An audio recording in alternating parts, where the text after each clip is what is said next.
नमस्कार, मैं डॉक्टर अजीता मिश्रा, सहायक प्राध्यापक, उन्नत शिक्षा अध्ययन संस्थान बिलासपुर में कार्यरत हूँ।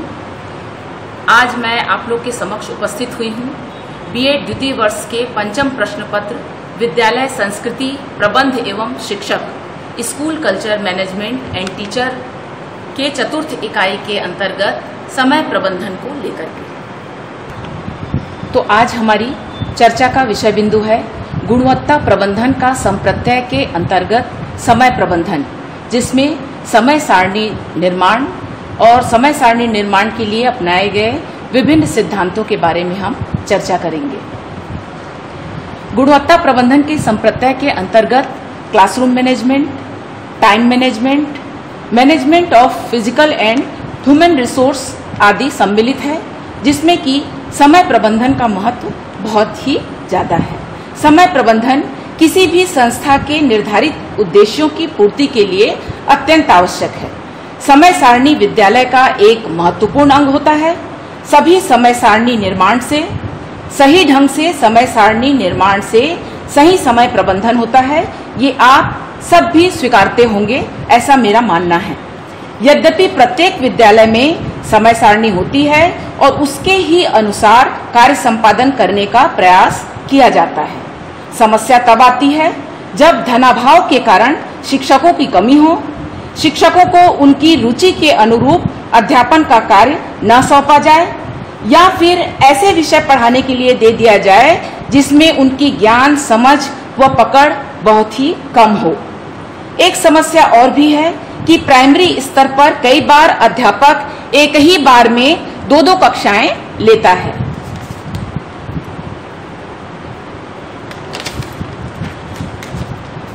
समय प्रबंधन के अंतर्गत समय सारणी निर्माण या आज जो चर्चा का मुख्य विषय बिंदु है, उनके उद्देश्यों पर मैं प्रकाश डालना चाहूंगी।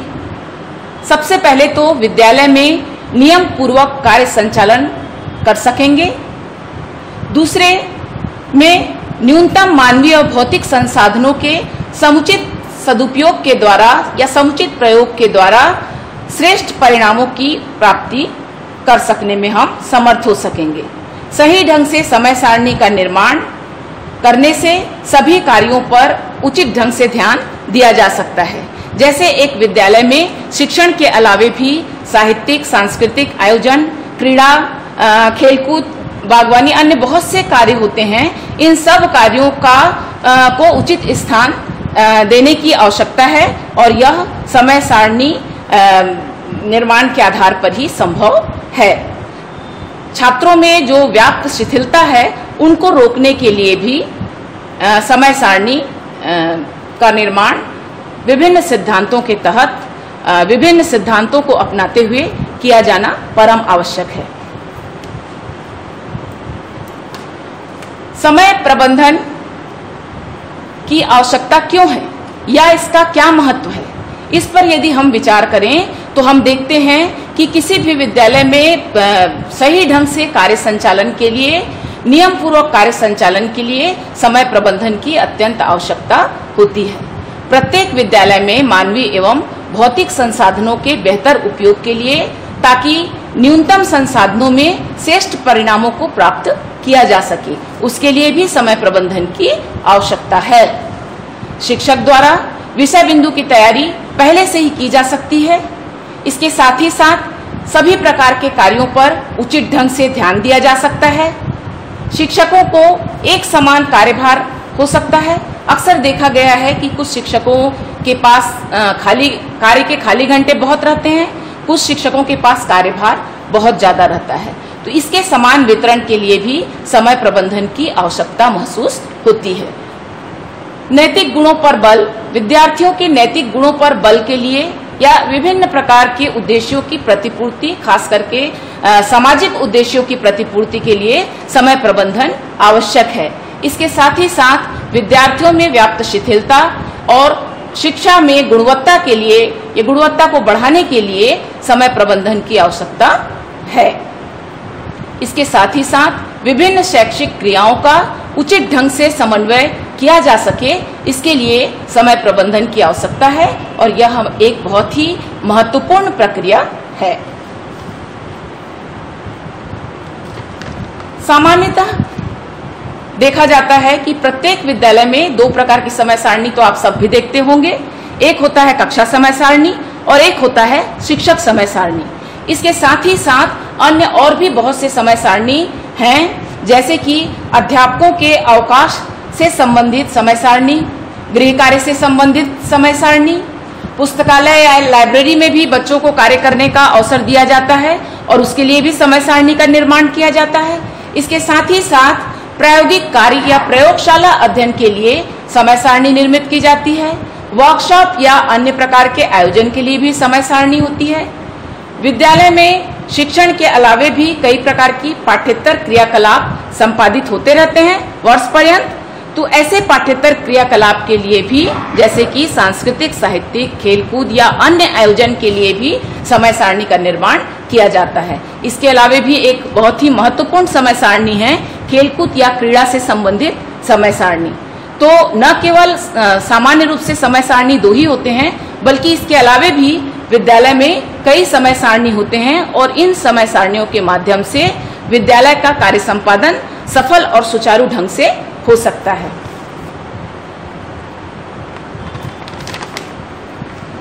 समय सारणी के निर्माण या समय विभाग चक्र बनाने के बहुत से सिद्धांत हैं। इन सभी सिद्धांतों का अनुपालन करते हुए यदि हम समय सारणी का निर्माण करते हैं तो निश्चित तौर पर एक बहुत ही सही उपयुक्त समय सारणी निर्मित होती है और ऐसी समय सारणी में समान रूप से कार्य का बंटवारा रहता है। विद्यालय में किसी प्रकार का असंतोष की भावना नहीं रहती है। जो विभिन्न सिद्धांत अपनाए जाते हैं समय विभाग चक्र बनाने के लिए, उसमें सर्वप्रथम मैं बताना चाहूंगी कि पहला है विद्यालय का स्तर।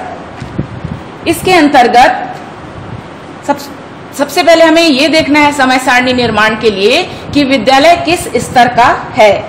बालिका विद्यालय है, बालक विद्यालय है या को एजुकेशन है, छोटे बच्चों का विद्यालय है या बड़े बच्चों का विद्यालय है, अर्बन विद्यालय है या रूरल क्षेत्र का विद्यालय है। इसके अतिरिक्त मॉर्निंग शिफ्ट का विद्यालय है कि डे शिफ्ट का है। कई जगहों पे विद्यालय दो पालियों में भी लगती हैं। तो इन सब बातों का ध्यान हमको इसके अंतर्गत रखना होगा।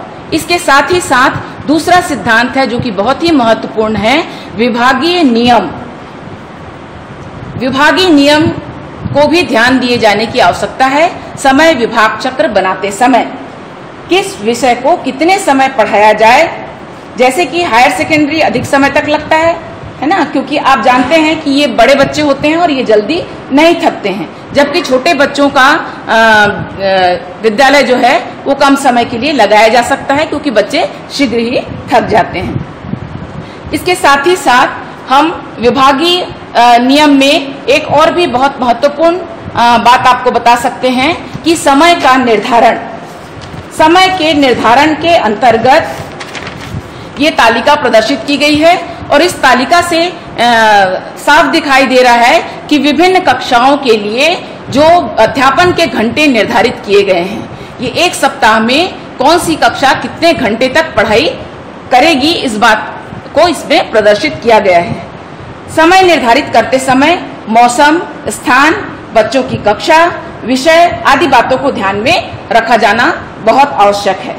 विभागीय नियमानुसार ये जो समय का निर्धारण किया गया है वह एक सप्ताह में पढ़ने का समय, जिसमें कि ड्रिल व आधी छुट्टी को छोड़ करके लघु अवकाश और दीर्घ अवकाश भी दिया जाता है, इनको छोड़ करके ये गणना की गई है।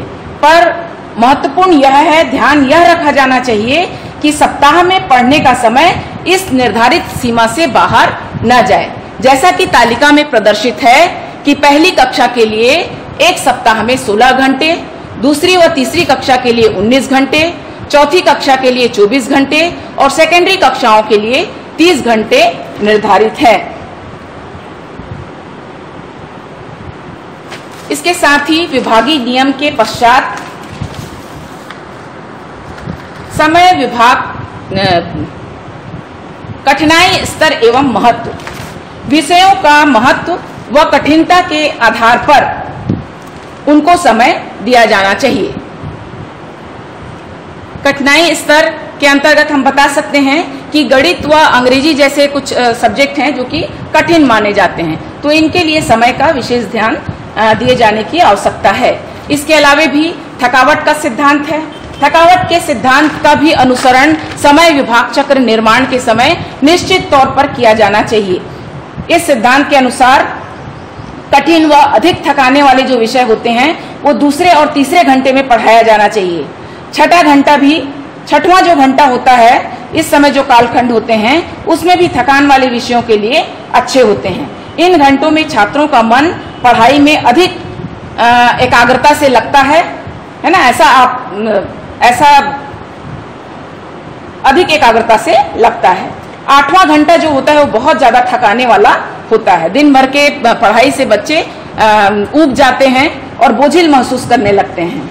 इसके अलावा भी जो 8वां घंटा होता है, चूंकि इस समय बच्चे थके हुए रहते हैं, इसलिए इस समय सरल विषयों को परोसा जा सकता है। इसके साथ ही साथ दिन का भी प्रभाव पड़ता है, जैसे कि सोमवार की छुट्टी के बाद आने के कारण संडे के बाद मंडे आता है, और इस समय जब बच्चे आते हैं तो छात्रों में उतनी स्फूर्ति नहीं आ पाती। इसलिए अध्यापन के दृष्टिकोण से मंगल और बुध की पढ़ाई को अच्छी मानी जाती है। शनिवार भी अंतिम दिन होता है। अंतिम दिन होने के कारण ये थकान का दिन माना जाता है। तो समय विभाग चक्र बनाते समय इन सब बातों का ध्यान रखा जाना बहुत आवश्यक है। अंग्रेजी सब्जेक्ट या फिर गणित सब्जेक्ट दूसरे व तीसरे घंटे में होना चाहिए, और शायद नियम भी यही है कि कुछ 2 महत्वपूर्ण विषयों को शुरू के कालखंड में पढ़ाया जाता है। 8वें घंटे में थकान अधिक होती है, इसलिए दूसरे, तीसरे और 6वें घंटे में तो कठिन सब्जेक्ट को हम पढ़ा सकते हैं, लेकिन 8वें घंटे में ड्रिल कराया जा सकता है, संगीत की कक्षाएं ली जा सकती हैं, ड्राइंग या पेंटिंग सिखाया जा सकता है, या जो प्रयोगात्मक कार्य विभिन्न विद्यालयों में संपादित किए जाते हैं, प्रायोगिक कार्य जैसे कि विज्ञान के विषयों में या फिर भूगोल के विषयों में जो फील्ड वर्क होता है, प्लॉटिंग होता है, या जो भी अन्य प्रकार की लैब से संबंधित क्रियाएं होती हैं, प्रयोगशाला से संबंधित क्रियाएं 8वें कालखंड में की जा सकती हैं। तो इस प्रकार थकावट के सिद्धांत के अनुसार भी समय सारणी का निर्माण किया जाना चाहिए। अब अगले पॉइंट में हम आते हैं, शिक्षकों के खाली घंटे।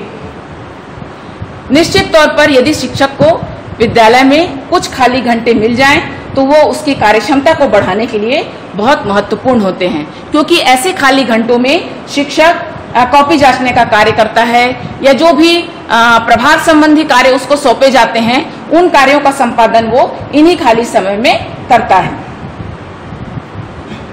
अक्सर देखा गया है विद्यालय में कुछ शिक्षकों के पास तो बहुत खाली घंटे होते हैं और कुछ को समय ही नहीं मिलता है। तो इस प्रकार से समय सारणी का निर्माण न किया जाए, बल्कि समय सारणी ऐसा हो जिसमें कि कार्यों का बंटवारा समुचित तरीके से करें और शिक्षकों के खाली घंटे को ध्यान में रखा जाए। इसके बाद है विभिन्नता का सिद्धांत। विभिन्नता के अंतर्गत मैं यही बताना चाहूंगी कि लगातार विद्यार्थी यदि 2 घंटे तक एक ही विषय की पढ़ाई करता है तो निश्चित तौर पर वो बहुत ही बोझिल महसूस करेगा, ऊब जाएगा। साथ ही साथ यदि एक ही अध्यापक लगातार उसको पढ़ाए तो भी उसको ऊब महसूस होगी, और एक ही कमरे में यदि बच्चा सारा दिन बंद करके रहता है तो ये स्थिति भी उसके लिए असहनीय हो सकती है। तो यदि इन तीनों में हम परिवर्तन करते रहें, विभिन्नता लाते रहें, विषय की विभिन्नता, सब्जेक्ट अध्यापक की विविधता, या फिर कमरे को भी बीच बीच में परिवर्तित कर दिया जाए तो निश्चित तौर पर बच्चे का पढ़ाई में अधिक मन लगेगा और यह समय सारणी जो बनेगी वो अधिक सही या उपयुक्त बन सकती है। इसके अलावे न्याय के सिद्धांत को भी ध्यान में रखा जाना चाहिए। किसी भी शिक्षक की उसके कार्य की अवहेलना न हो। शिक्षकों में कार्यों का विभाजन या उसका वितरण सही तरीके से होना चाहिए, ये बात महत्वपूर्ण है। मनोरंजन व खेल के सिद्धांत के अंतर्गत भी यही आएगा कि लगातार पढ़ाई कराने से जो बच्चे थक जाते हैं, ऐसी स्थिति में कुछ मनोरंजन के कार्य या खेल का आयोजन किया जाए, या बागवानी कराया जाए, किसी प्रकार की सांस्कृतिक गतिविधि कराई जाए जिससे कि बच्चे का मनोरंजन हो और वो पुनः ताजगी महसूस कर सके। इसके साथ ही साथ विद्यालय भवन और सामग्री। समय विभाग चक्र बनाने के लिए विद्यालय भवन और सामग्री भी अत्यंत महत्वपूर्ण है। इसके अंतर्गत विद्यालय के कमरे, शिक्षकों की संख्या, बैठक व्यवस्था, प्रयोगशाला आदि का जो समय सारणी है उस चक्र पर बहुत ज्यादा प्रभाव देखा गया है। अक्सर एक ही शिक्षक वाले विद्यालय में ये होना चाहिए कि टाइम टेबल जो है, समय सारणी जो है वो बिल्कुल भिन्न तरीके से निर्मित हो। अक्सर होती है कमरे की कमी, कक्ष की कमी के कारण एक ही कमरे में दो दो कक्षाएं लगती हैं। ऐसा देखा गया है। खास करके ग्रामीण क्षेत्रों में बहुत से विद्यालय ऐसे हैं, गुणवत्ता परीक्षण के समय, सोशल ऑडिट के समय ये बात देखने को हमको मिली है कि एक ही कमरे में दो दो कक्षाएं लग रही हैं। तो ऐसी स्थिति में क्या किया जा सकता है? ऐसी स्थिति में ऐसा किया जा सकता है कि एक जो कक्षा है यदि वो पढ़ने के कार्य में लगी है तो निश्चित तौर पर दूसरी कक्षा को लिखने के कार्य में लगा दिया जाए। इस प्रकार दोनों कक्षाओं में पढ़ाई जो है वो बहुत ही सुचारू ढंग से हो सकेगी। इसके बाद है अंतिम है लोच का सिद्धांत। लोच के सिद्धांत के अंतर्गत यही बात आती है कि टाइम टेबल को या समय विभाग चक्र को बहुत दृढ़ नहीं होना चाहिए, यह लोचदार होना चाहिए। समय और परिस्थिति के अनुरूप इसमें बदलाव या परिवर्तन किया जा सके। यदि कोई शिक्षक छुट्टी पे है या किसी विशेष बच्चों की यदि आवश्यकता है तो उनको पढ़ाने के लिए अतिरिक्त समय दिया जाना चाहिए और इसके साथ ही साथ समय विभाग चक्र में परिवर्तन समय परिस्थिति को देखते हुए यदि हम करें तो वह बेहतर परिणाम देगा और शिक्षा के वांछित लक्ष्यों की प्राप्ति में हमारी मदद करेगा।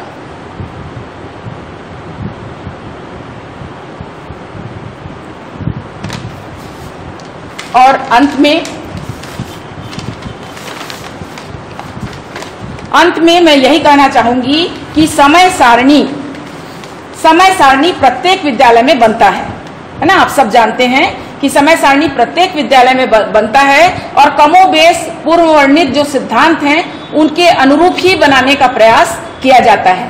परंतु महत्वपूर्ण ये बात है कि समय सारणी को हम कितना भी आदर्श बना लें लेकिन सही अनुपालन न हो तो शिक्षा के वांछित लक्ष्यों को प्राप्त करना बहुत ही कठिन होगा और इसके लिए आवश्यक है कि आत्मबोध की जवाबदेही हम में हो। आत्मबोध की जवाबदेही हम में हो और इसके साथ ही साथ मैं यही पंक्ति कहना चाहूंगी कि punctuality is not about being on time, it's basically about respecting your own commitments.